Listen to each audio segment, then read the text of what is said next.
ज्ञान the treasure में आपका स्वागत है और हम आपको बताएंगे दुनिया के 14 वियर्ड आइलैंड्स के बारे में। ये जो आइलैंड है वेरी वियर्ड है। जब हमारे सामने आइलैंड का जिक्र आता है तो आंखों के सामने चारों ओर पानी से घिरे किसी हरे भरे दृश्य की कल्पना उभर आती है, लेकिन हर आइलैंड खूबसूरत हो यह जरूरी नहीं है। आज इस वीडियो में हम आपको 14 वियर्ड आइलैंड के बारे में बताएंगे। इनमें से किसी आइलैंड पर खरगोशों का राज चलता है, तो किसी पर जहरीले सांपों का हुकूमत, किसी पर केकड़ों का राज चलता है तो किसी पर खारे पानी के दैत्यकार और मगरमच्छों का। कोई आइलैंड शापित है तो कोई आइलैंड डरावना, जबकि एक आइलैंड तो ऐसा है कि जहां जिंदा रहने के लिए आपको मास्क लगाना पड़ता है। तो चलिए हम आपको उन्हीं अजीब और गरीब द्वीपों के बारे में बताएंगे। पहला है शापित इटालियन आइलैंड। कर्स इटालियन आइलैंड बोलते हैं उसे। इटली का आइसोला ला गेरोला आइलैंड को शापित माना जाता है। शापित इसलिए कि इस आइलैंड के सभी ओनर की किसी न किसी कारणवश मौत हो गई है या फिर उनका भारी नुकसान हुआ है। 1920 में स्विस ओनर हैंस ब्राउन्स की अचानक मृत्यु हो गई है और उनकी बॉडी एक कारपेट में लपेटी हुई मिली। इसी तरह जर्मनी के ऑटो ग्रुनबैक की मृत्यु दिल का दौरा पड़ने पर हुई। इस आइलैंड की एक अन्य ओनर जो कि इंडस्ट्रियलिस्ट थे ने स्विट्जरलैंड में मेंटल अस्पताल में सुसाइड कर लिया। मल्टी बिलियनियर पॉल गेटी ने इस आइलैंड को खरीदा तो उनके ग्रैंडसन का किडनैप हो गया। वहीं इस आइलैंड के आखिरी खरीदार को इंश्योरेंस में फ्रॉड करने के जुर्म में जेल भेज दिया गया। फिर है रैबिट आइलैंड। रैबिट आइलैंड जो है वो है जापान में। ओक्यूनोसाइमा आइलैंड को रैबिट आइलैंड कहा जाता है। यहाँ हजारों की संख्या में खरगोश रहते हैं। मैं आपको बता देता हूं कि इस आइलैंड को जापान द्वारा दूसरे विश्व युद्ध में उपयोग होने वाले केमिकल हथियारों को बनाने के लिए जगह बनाई थी। आइलैंड में 1929 और 1945 के बीच जापानी सैनिकों द्वारा यहाँ गुप्त रूप से 6000 टन जहरीली गैस बनाई गई। इस गैस का परीक्षण करने के लिए ढेरों सारे खरगोश को यहाँ लाया गया था। अब यह आइलैंड टूरिस्ट रिसोर्ट के लिए पॉपुलर है। फिर है जहाजों और जंगली घोड़ों का द्वीप, island of shipwrecks and wild horses. सीपल द्वीप ये नोवा स्कोटिया से 100 मील की दूरी पर स्थित है। इस द्वीप की लंबाई 42 किलोमीटर है, 42 किलोमीटर, और यह 1.5 किलोमीटर चौड़ा है, 1.5 किलोमीटर। इस आइलैंड पर 475 जहाज हैं और यह द्वीप 400 जंगली घोड़ों का घर माना जाता है। यह आइलैंड पूरी तरह से कभी नहीं बस पाया। 20 जून 2013 को इसे कनाडा का 43वां नेशनल पार्क घोषित किया गया। उसके बाद है ब्राजील का snake island, snake island of Brazil. Ilha da Queimada Grande का निक नेम स्नेक आइलैंड भी है। यह ब्राजील के साओ पालो द्वीप का तट है। इसे गोल्डन लांसहेड सर्प की प्रजाति का घर कहा जाता है।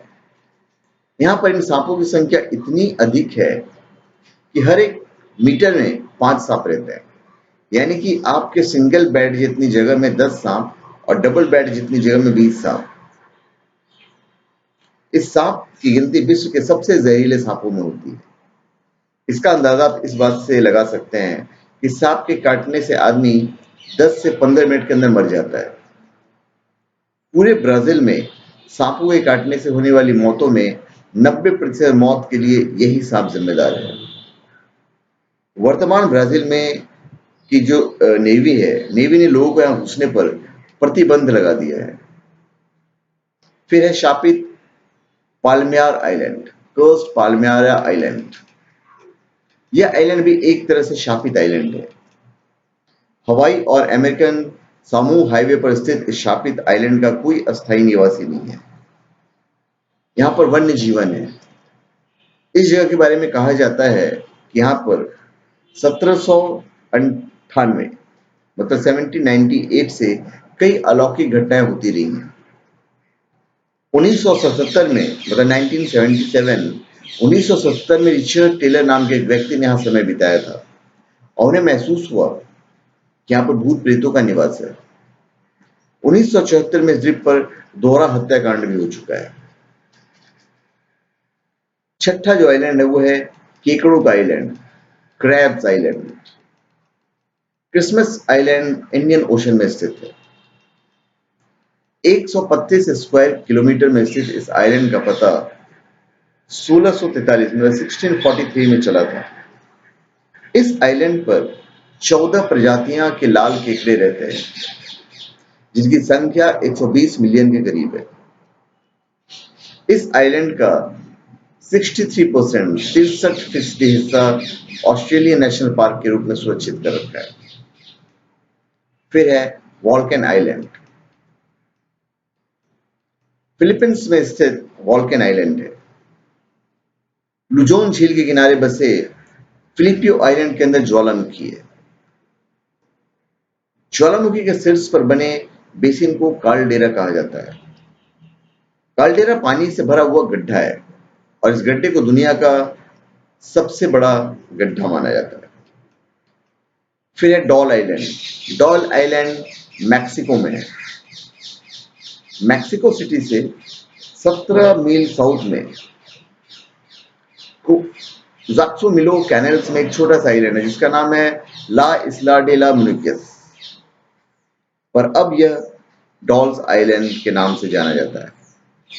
वास्तव में आइलैंड एक फ्रूटिंग गार्डन है, तैरता हुआ बगीचा है, जिसे कि मैक्सिको में चिनमप्पा कहते हैं। इस आइलैंड की खासियत यह है कि इस आइलैंड पर सैकड़ों की संख्या में डरावनी और टूटी फूटी डॉल्स लटकी हुई है। यह आइलैंड 1990 में लोगों की नजर में आया जब मैक्सिको सरकार ने चॉक्चुमिलो चैनल की सफाई का काम शुरू किया और कुछ कर्मचारी सफाई करते हुए इस आइलैंड पर पहुंचे। इस आइलैंड के ओनर डॉन जूलियन थे। वे इस आइलैंड के बारे में जानने के लिए अपने परिवार छोड़कर यहाँ पे रहने के लिए आए और तकरीबन 50 साल तक यहीं पे रहे। अब बात यह है कि इतने सारे डॉल्स इस आइलैंड पर पहुंची कैसे, उन्हें यहाँ पर किसने लटकाया और इसके पीछे कारण क्या है। इसकी कहानी बड़ी रोचक है। डॉल आइलैंड की रोचक की जो कहानी है वो मैं आपको नेक्स्ट वीडियो में बताऊंगा। फिर है कैट आइलैंड। तसीरोजिमा आइलैंड को कैट आइलैंड कहा जाता है, जो सिनोमैकी मियागी में स्थित है। इस कैट आइलैंड में 100 लोग निवास करते हैं। बिल्लियों को यहाँ जापान के ईडो पीरियड यानी 18वीं 19वीं सदी के दौरान लाया गया था। यहाँ पर धीरे धीरे मानव आबादी जो है वो कम होती गई और बिल्लियों की आबादी बढ़ती चली गई। टूरिस्ट यहाँ अप्रैल और नवंबर महीने में कैट शेप केबिन में आकर ठहरते हैं। फिर सीप आइलैंड, शेल आइलैंड जिसे बोलते हैं। फिड्यूथ आइलैंड जो कि पश्चिम अफ्रीका में सेनेगल कोस्ट के पास है, इसे लोग प्यार से शेल आइलैंड कहते हैं, क्योंकि इस आइलैंड पर करोड़ों की संख्या में सीपियां इकट्ठी हो चुकी है। हालत यह है कि आप यहाँ पर जहां पर भी नजर दौड़ाएंगे आपको सीपियां ही सीपियां नजर आएगी। यहाँ पर रास्ते में सीपियां से बने मकानों की दीवारों में सीपियां लगी हैं, यहाँ तक कि कब्र भी सीपियों से बनी हुई है। वैसे सीपी आइलैंड अधिकृत रूप से एक दूसरे आइलैंड का नाम है जहाँ की शैल की सबसे अधिक प्रजातियां पाई जाती है। फिर है मियाकेजिमा इजू आइलैंड, ये जापान में है। जापान में स्थित आइलैंड में न्यूक्लियर दुर्घटनाओं के अलावा यहाँ भूकंप की घटनाएं भी बहुत होती है। यहाँ ओयोमा ज्वालामुखी फूटता रहता है, इसके कारण लोग यहाँ स्वच्छ सांस भी नहीं ले सकते। इस आइलैंड पर जिंदा रहने के लिए हमेशा गैस मास्क लगा के रखना पड़ता है, क्योंकि यहाँ के वातावरण में जहरीली गैसों की मात्रा सामान्य से बहुत अधिक स्तर तक पहुंच गई है। इस तरह इस द्वीप में एक नहीं बल्कि कई खतरे हैं। फिर रामबरी द्वीप, यह द्वीप बर्मा के नजदीक स्थित है। इस द्वीप को Guinness book of world record में इस बात के लिए जगह मिली है कि यहाँ पे खतरनाक जानवरों ने सबसे अधिक लोगों को नुकसान पहुंचाया है। इस द्वीप में खारे पानी की कई झीलें हैं और एक खतरनाक मगरमच्छों से भरी हुई है। द्वितीय विश्व युद्ध के दौरान जापानी सेना के 1000 जवान ब्रिटिश सैनिकों से बचने के लिए इस द्वीप में पहुंच गए, लेकिन उनमें से अधिकतर इस आइलैंड पर रहने वाले खतरनाक मगरमच्छों का शिकार बन गए। आइलैंड में केवल 20 सैनिक जिंदा वापस आए थे।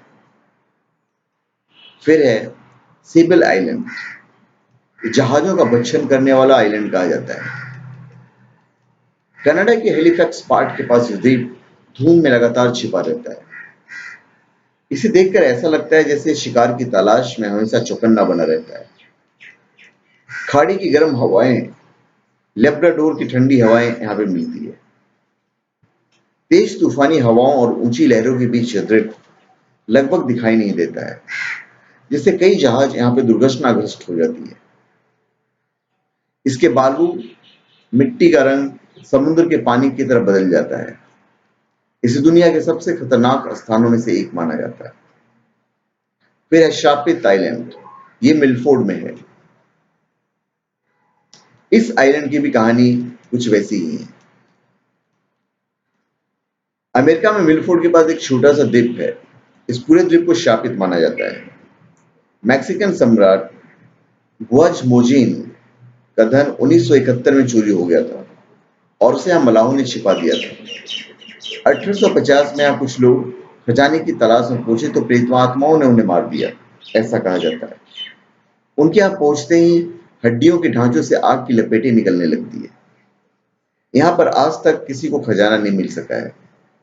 वहां जाने की कोशिश करने वाले बताते हैं वहां रहस्यमय लाइट्स दिखती हैं, लाइट्स जलती रहती है और अजीब अजीब आवाजें सुनाई देने लगती है। तो मैंने आपको 14 आइलैंड के बारे में बताया जो कि कर्स्ड आइलैंड है। धन्यवाद। आप हमारे चैनल पे सब्सक्राइब करें और अपने कमेंट दीजिए। धन्यवाद।